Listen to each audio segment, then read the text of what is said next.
எப்படி நாங்கள் இன்டேக் எடுக்கிறது குழந்தையை இன்ஃப்ளூயன்ஸ் பண்ணும். அது ஃபஸ்ட்டு நான் சொல்கிறேன். நாங்கள் வந்து நல்ல நியூட்ரிஷியஸாக ஃபுட்டு எடுக்கணும், நல்ல ப்ரோட்டீன் எடுக்கணும், நல்ல இன்னும் கார்போஹைட்ரேட்டு ஃபேட்டு, ஒரு பேலன்ஸ் டயட்டாக எடுக்கணும். அது வந்து குழந்தைய க்ரோத்துக்கு ரொம்ப ரொம்ப இம்பார்ட்டன்ட். நீங்கள் சாப்பிடாம இருந்தால் குழந்தை க்ரோத் வராது. பிகாஸ் குழந்தை இஸ் டிபெண்ட் ஆன் அம்மா. ஸோ என்ன அவாய்ட் பண்ணணும்? அவுட் சைட் ஃபுட்டு சாப்பிட்றது, போயிட்டு பானிபூரி சாப்பிட்றது, கோபி சாப்பிட்றது, இந்த கலரிங் ஏஜென்ட்ஸ் போட்டிருக்கிற ஃபுட்டு சாப்பிட்றது எல்லாம் கண்டிப்பாக அவாய்ட் பண்ணணும். இது எல்லாம் வந்து ஒரு டாக்ஸின் மாதிரி.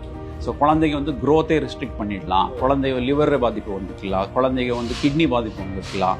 ஸோ இந்த ஃபுட்டில், இந்த எஸ்பெஷலி கலர் ஃபுட்டில் எல்லாம் வந்து ஹெவி மெட்டல்ஸ் சொல்கிறோம், ஹெவி மெட்டல்ஸ் இருக்கிறதுக்கு சான்ஸ் இருக்குது. அது ஓவர் த கவுண்டர் போயிட்டு மெடிசன் வாங்குறது, ஸோ அதிகமாக சித்தா மெடிசன் சாப்பிட்றது ப்ரெக்னென்சி டைமில்.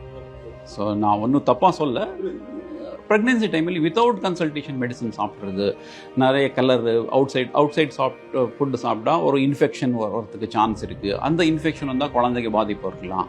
ஸோ இது எல்லாம் கொஞ்சம் அவாய்ட் பண்ணணும். மற்ற homemade food, good food with lot of vegetables, lot of protein, lot of non veg சாப்பிட்றது, நான்வெஜ், ஃபிஷ் எல்லாமே சாப்பிடலாம்.